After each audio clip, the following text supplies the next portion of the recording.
ಇಂದಿನಿಂದ ರಾಜ್ಯದ ಸಾರಿಗೆ ಬಸ್ಗಳ ಪ್ರಯಾಣ ದರ 15% ಹೆಚ್ಚಳವಾಗಿರುವಂತದ್ದು. ಸಾಕಷ್ಟು ಜನ ಮಂಡ್ಯದಿಂದ ಬೇರೆ ಬೇರೆ ಭಾಗ ಕೂಡ ಪ್ರಯಾಣವನ್ನ ಮಾಡ್ತಾರೆ. ಇಲ್ಲಿಂದ ಟಿಕೆಟ್ ಅನ್ನ ಪಡೆದು ಬೇರೆ ಬೇರೆ ಕಡೆಗೂ ಕೂಡ ತೆರಳ್ತಾರೆ. ಅವ್ರನ್ನು ಕೂಡ ನಾನು ಮಾತಾಡಿಸ್ತೀನಿ, ಏನು ಹೇಳ್ತಾರೆ ಅಂತ. ಸಾಕಷ್ಟು ಜನ ಈ ಒಂದು ಬಸ್ನೊಳಗಿದ್ದಾರೆ. ಈಗಾಗಲೇ ಶಕ್ತಿ ಯೋಜನೆಯಡಿ ಮಹಿಳೆಯರಿಗೆ ಉಚಿತವಾಗಿ ಪ್ರಯಾಣಕ್ಕೆ ಅವಕಾಶವನ್ನು ಮಾಡಿಕೊಡಲಾಗಿದೆ. ಆದರೆ ಗಂಡಸರು ಏನು ಪ್ರಯಾಣವನ್ನು ಮಾಡ್ತಾರೆ ಅವರಿಗೆ 15% ಕೂಡ ಹೆಚ್ಚಳ ಆಗಿದೆ. ಸಾಕಷ್ಟು ಜನ ಈಗಾಗಲೇ ಟಿಕೆಟ್ ಅನ್ನ ಕೂಡ ಪಡೆದು ಪ್ರಯಾಣವನ್ನ ಮಾಡ್ತಾ ಇರುವಂತದ್ದು. ಹಿಂದಿನಿಂದ 15% ಹೆಚ್ಚಳ ಆಗಿರುವಂತದ್ದು.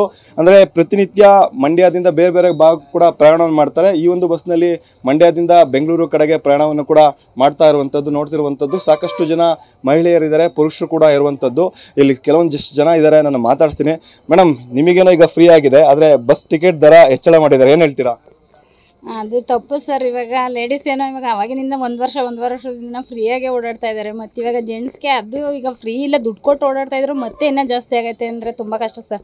ಎಲ್ಲ ಒಂದೇ ಸಮಯ ಇರಲ್ಲ, ಅಂಗವಿಕಲ ಇರ್ತಾರೆ, ವಯಸ್ಸಾದವ್ರು ಇರ್ತಾರೆ, ಎಲ್ರಿಗೂ ಹಿಂಗೆ ಜಾಸ್ತಿ ಮಾಡಿದ್ರೆ ತುಂಬ ಕಷ್ಟ ಆಗುತ್ತೆ ಸರ್. ನಿಮಗೆ ಫ್ರೀಯಾಗಿ ಕೊಡ್ತಾ ಇದ್ದಾರೆ, ನೀವು ಫ್ರೀಯಾಗಿ ತಿರುಗಾಡ್ತೀವಿ? ಬೇಡ ಸರ್, ಯಾರು ಫ್ರೀಯಾಗಿ ಬೇಡ. ಎಲ್ಲೋ ಒಂದು ಸ್ವಲ್ಪ ಜನ ಅರ್ಧ ಜನ ಬೇರೆ ಕಡೆ ಎಲ್ಲ ಓಡಾಡ್ತಾ ಇರ್ತಾರೆ, ದೇವಸ್ಥಾನಗಳು ಅಲ್ಲಿ ಇಲ್ಲಿ ಎಲ್ಲೋಗ್ಬೇಕು ಓಡಾಡ್ತಾ ಇರ್ತಾರೆ. ವ್ಯವಸಾಯ ಮಾಡೋರು ಬೇರೆ ಜಾಸ್ತಿ ಕೂಲಿ ಗೀಲಿ ಮಾಡೋರು ಅಲ್ಲಿ ಎಲ್ಲ ಎಲ್ಲೋ ಇರ್ತಾರೆ ಸರ್. ಅದೇನು ಬೇಡವೇ ಬೇಡ, ಎಲ್ರಿಗೂ ಒಂದೇ ಸಮ ಮಾಡಲಿ, ಕಮ್ಮಿ ಮಾಡಲಿ ಸರ್. ಮೇಡಮ್, ನೀವೇನು ಹೇಳ್ತೀರಿ ಮೇಡಮ್? ಹೇಳಿ. ಒಂದೇ ಸಮಯ ಇರಲಿ ಅಂತ ಹೇಳ್ತೀವಿ. ಅಂದ್ರೆ ಈಗ ಫ್ರೀಯಾಗಿ ನಿಮಗೆ ಕೊಡ್ತಾ ಇದಾರೆ, ಅದು ಬೇಡ ಅನ್ಸುತ್ತಾ? ಬೇಡ ಅನ್ಸುತ್ತೆ. ಜೆಂಟ್ಸ್ಗೂ ಲೇಡೀಸ್ಗೂ ಎಲ್ಲರಿಗೂ ಒಂದೇ ಸಮ ಇರಲಿ ಅಂತ ಕೇಳ್ಕೊತೀವಿ. ಸರ್, ಟಿಕೆಟ್ ದರ ಜಾಸ್ತಿ ಆಗಿದೆ ಸರ್, ಏನ್ ಹೇಳ್ತೀರಿ ಸರ್? ತಪ್ಪು ಸರ್, ಇದು ಭಾಳ ಜಾಸ್ತಿ ಮಾಡಿದ್ದಾರೆ. 15% ಜಾಸ್ತಿ ಆಯಿತು. ಒಂದು 5% ಮಾಡಬೇಕಾಗಿತ್ತು. ಎಲ್ಲರೂ ಸರ್ಕಾರಿ ನೌಕರರಿಲ್ಲ, ಎಲ್ಲ ಪ್ರೈವೇಟು ಅಲ್ಲಿ ಇಲ್ಲಿ ಹೋಗೋರು ಇರ್ತಾರೆ. ಅವ್ರಿಗೆ DAಗಳು ಮತ್ತು ಇಂಕ್ರಿಮೆಂಟ್ಗಳು ಅವು ಇವು ಏನಿರಲ್ಲ. ಬಡತನ ಜಾಸ್ತಿ ಇದೆ. ಇದು ತಪ್ಪು. ಸರ್ಕಾರ ಇಷ್ಟು ರೈಸ್ ಮಾಡಬಾರ್ದಾಯಿತು.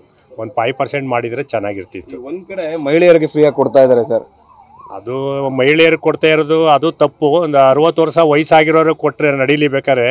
ಆದರೆ ಈ ದುಡಿಯ ಎಲ್ಲರಿಗೂ ಕೊಡ್ತಾ ಇರೋದು ಸರ್ಕಾರ, ಅದು ಆದಾಯದ ಮಟ್ಟ ಕಡಿಮೆ ಆಗೋಕ್ಕೆ ಇದೊಂದು ಕಾರಣ ಆಯ್ತದೆ. ಸೌಲಭ್ಯಗಳು ಜನಗಳಿಗೆ ಸಿಗ್ತಾ ಇಲ್ಲ. ಎಲ್ಲ ರಸ್ತೆಗಳೆಲ್ಲ ಗುಂಡಿ ಬಿದ್ದಾವೆ, ಎಲ್ಲ ಪಾರ್ಕ್ಗಳೆಲ್ಲ ಹುಲ್ ಬೆಳ್ಕ ನಿಂತವೆ. ಸರಿಯಾಗಿ ರೈತರಿಗೆ ಸೌಲಭ್ಯ ಇಲ್ಲ. ಸರ್ಕಾರ ಏನೇನೋ ತಪ್ಪು ದಾರಿಗೆ ಹೋಗ್ತಾ ಇದೆ ಅಂತ ನನಗನ್ಸುತ್ತೆ.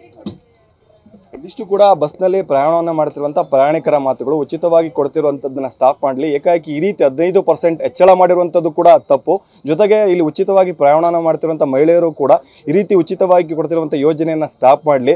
ನಮಗೆ ಈ ರೀತಿ ಕೊಟ್ಟು ಮತ್ತೊಂದು ಕಡೆ ಪುರುಷರಿಗೆ ಹೆಚ್ಚಳ ಮಾಡುತ್ತಿರುವಂಥದ್ದು ಎಷ್ಟು ಮಟ್ಟಿಗೆ ಸರಿ ಅನ್ನುವಂಥದ್ದನ್ನ TV9 ಜೊತೆಗೆ ಹಂಚ್ಕೊಂಡಿರುವಂಥದ್ದು. ಕ್ಯಾಮ್ರಾ ಪರ್ಸನ್ ಗುರುರಾಜ್ ಜೊತೆ ಪ್ರಶಾಂತ್, TV9 ಮಂಡ್ಯ.